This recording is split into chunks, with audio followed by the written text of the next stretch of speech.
मित्रों नमस्कार। मैं डॉक्टर जयंत कुमार डी गुप्ता, श्रीमती केशरबाई लाहौटी महाविद्यालय अमरावती, आज आपके साथ वित्तीय लेखांकन विषय पर एक नए वीडियो अवक्षण ह्रास या डेप्रिसिएशन पर चर्चा करने जा रहा हूँ। आइए आज हम इस वीडियो के माध्यम से अवक्षण को जानें कि अवक्षण क्या है, अवक्षण की परिभाषा या आशय। एक स्थायी संपत्ति के मूल्य में किसी कारण से होने वाली शनय शनय और स्थायी कमी को अवक्षण कहा जाता है। यह कथन कार्टर महोदय ने कहा। अर्थात जब किसी स्थायी संपत्ति का हम प्रयोग करते हैं और उसके मूल्य में धीरे धीरे जो कमी होती है उसे हम अवक्षण कहते हैं। कुछ अन्य विद्वानों की परिभाषाएं इस तरह से हैं। विलियम पिकल्स के अनुसार संपत्ति के गुण परिमाण अथवा मूल्य में स्थायी व निरंतर होने वाली कमी को मूल्य ह्रास कहा जाता है।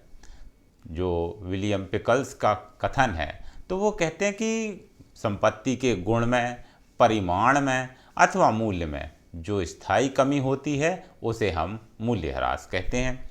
दूसरी ओर स्पाइसर एवं पेगलर के अनुसार मूल्य ह्रास एक निश्चित अवधि में संपत्ति के प्रयोग या अप्रचलन के कारण उसके सार्थक जीवन की समाप्ति की माप है कि एक जो निश्चित जीवन काल है उस निश्चित जीवन काल में या उसके प्रयोग से अथवा प्रचलन के कारण सार्थक जीवन की जो समाप्ति हो रही है उसे अवक्षण कहा गया है।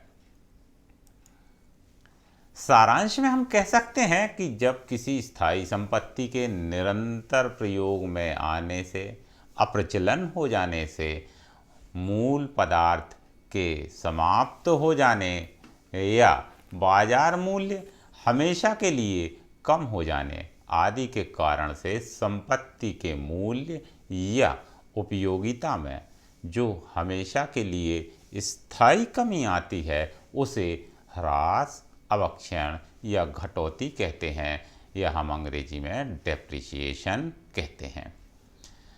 आइए हम आज यहाँ पर देखते हैं कि जो अवक्षण है, अवक्षण के साथ कुछ शब्द और भी प्रयुक्त होते हैं, परंतु जिनका हमारे भारतवर्ष में अवक्षण के संदर्भ में ही प्रयोग किया जाता है, जैसे रिक्तीकरण, प्रत्युत्सर्जन, उच्चावचन, अप्रचलन।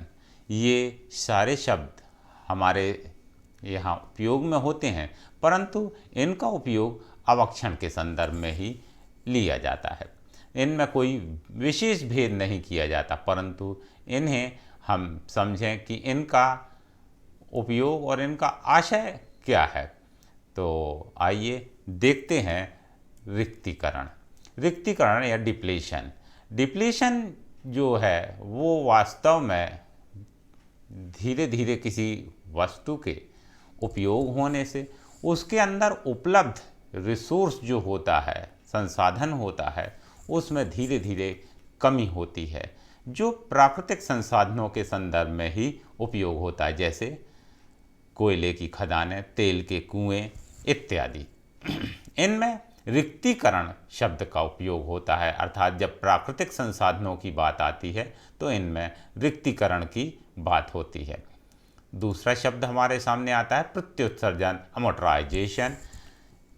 अमोर्टाइजेशन शब्द का जो प्रयोग है वह दीर्घकालीन अमूर्त संपत्तियों में कमी को प्रकट करने के लिए प्रयुक्त होता है।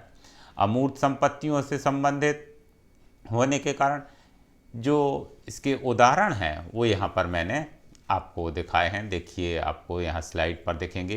प्रतिलिप्याधिकार जिसे हम कॉपीराइट कहते हैं, ख्याति गुडविल, व्यापार चिन्ह ट्रेडमार्क, एकस्व पेटेंट, स्थापना व्यय स्टैब्लिशमेंट एक्सपेंसेस, ये जो हैं इन्हें हम प्रत्युत्सर्जन या अमोर्टाइजेशन के अंतर्गत लेते हैं।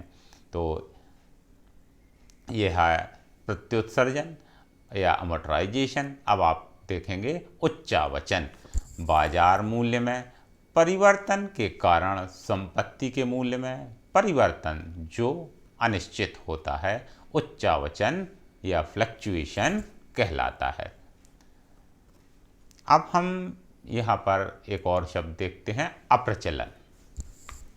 अप्रचलन या ऑब्सोलेंस संपत्ति में होने वाली कमी है जो नवीन आविष्कारों के कारण होती है।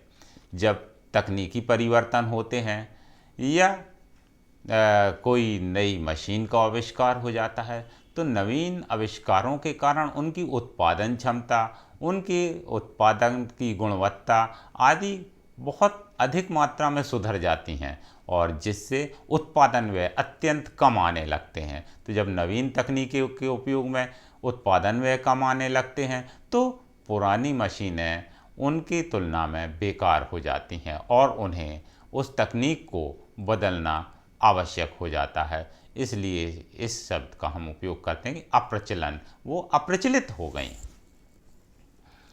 आइए अब हम देखेंगे कि मूल्यह्रास एवं उच्चावचन इन दोनों शब्दों में क्या भेद है, ये हमें जानना अत्यंत आवश्यक है कि मूल्यह्रास और उच्चावचन ये शब्द प्रयुक्त तो होते हैं परंतु हम इनका के बीच जो भेद है वो नहीं कर पाते। तो आइए इसमें देखते हैं हम मूल्यह्रास और उच्चावचन में अंतर। सबसे पहले उनके अर्थ के बीच में हम अंतर देखें तो किसी स्थायी संपत्ति के निरंतर प्रयोग से गुण, परिमाण या मूल्य में होने वाली स्थायी कमी को ह्रास कहते हैं। दूसरी ओर स्थायी संपत्तियों की मांग एवं पूर्ति में कमी या वृद्धि के कारण इनके बाजार मूल्य में होने वाले परिवर्तन को उच्चावचन कहते हैं। अब इनकी प्रवृत्ति देखते हैं, स्थायी होती है या अस्थायी। जो मूल्यह्रास होता है वह स्थायी प्रवृत्ति का होता है परंतु जो उच्चावचन होते हैं वो अस्थायी प्रवृत्ति के होते हैं। अब देखते हैं हम संपत्ति के संबंध में। मूल्यह्रास का संबंध स्थायी संपत्ति से होता है अर्थात मूल्यह्रास स्थायी संपत्ति पर लगाया जाता है। मूल्यह्रास में घटबढ़, मूल्य में जो घटबढ़ होती है और स्थायी या अस्थायी दोनों संपत्तियों के बाजार मूल्य में हो सकती है।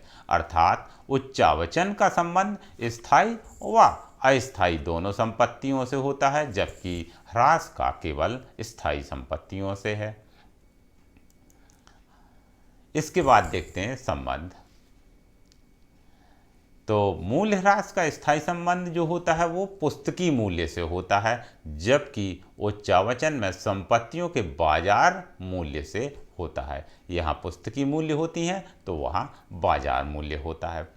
इसके पश्चात मूल्यह्रास निरंतर कमी, संपत्ति के मूल्य में निरंतर कमी होती रहती। जो मूल्यह्रास होता है उससे जो संपत्ति है वह लगातार कम होती जाती है, उसका मूल्य कम होता चला जाता है। और उच्चावचन में कभी मूल्यों में कमी होती है तो कभी मूल्य बढ़ जाते हैं। इसके पश्चात है गति। मूल्यह्रास की जो गति है वह शनै शनै होती है अर्थात धीरे धीरे होती है और निश्चित रूप से होती रहती है परंतु जो उच्चावचन हैं वो आकस्मिक हुआ करते हैं, जो अचानक से होते हैं। इसके बाद देखते हैं निश्चितता। मूल्यह्रास निश्चित होता है और उच्चावचन अनिश्चित होता है। कार्य क्षमता में घटबढ़, तो ये देखते हैं कि मूल्यह्रास जो होता है इससे कार्य क्षमता घटती है परंतु उच्चावचन का प्रभाव कार्य क्षमता पर नहीं पड़ता। लेखा, मूल्यह्रास का लेखा कानूनन अनिवार्य है परंतु उच्चावचन का लेखा कानूनन अनिवार्य नहीं है। फिर देखते हैं हम पूर्वानुमान। मूल्यह्रास का पूर्वानुमान लगाया जा सकता है, जबकि उच्चावचनों का पूर्वानुमान संभव नहीं है। दूसरा शब्द देखते हैं, मूल्यह्रास व अप्रचलन, इनके बीच में अंतर। तो मूल्यह्रास का जो आशय है उसमें और अप्रचलन के आशय में हम अंतर देखें। किसी स्थायी संपत्ति के निरंतर प्रयोग से गुण, परिमाण या मूल्य में होने वाली कमी को हम अवक्षण या ह्रास कहते हैं, डेप्रिसिएशन कहते हैं। अप्रचलन, नए नए आविष्कारों के फलस्वरूप पुरानी मशीनों के प्रयोग योग्य न रहने को अप्रचलन या ऑब्सोलेंस कहा जाता है। तो हमने अर्थ के बीच में अंतर देखा, अब इनकी गति के मध्य अंतर देखते हैं। मूल्य ह्रास की में जो गति होती है वो कम होने की गति क्या होती है, धीरे धीरे होती है, परंतु अप्रचलन एक आकस्मिक और एकमुश्त अचानक जन्म लेता है। मूल्यह्रास का पूर्वानुमान लगाया जा सकता है, परंतु अप्रचलन का पूर्वानुमान नहीं लगाया जा सकता। संबंध की बात कहें तो मूल्यह्रास का संबंध बाजार मूल्य से नहीं होता, परंतु अप्रचलन का संबंध बाजार मूल्य से होता है। स्थानांतरण, मूल्यह्रास को लाभ हानि खाते में स्थानांतरित किया जाता है, परंतु अप्रचलन से होने वाली हानि की राशि अधिक होने के कारण इसे पूंजीगत हानि माना जाता है।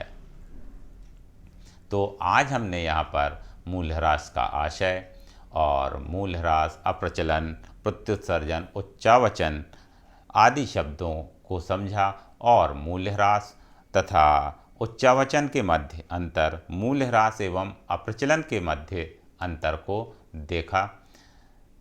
हम नए वीडियो में मूल्यह्रास की विशेषताएं, उद्देश्य आदि को लेकर के उपस्थित होंगे।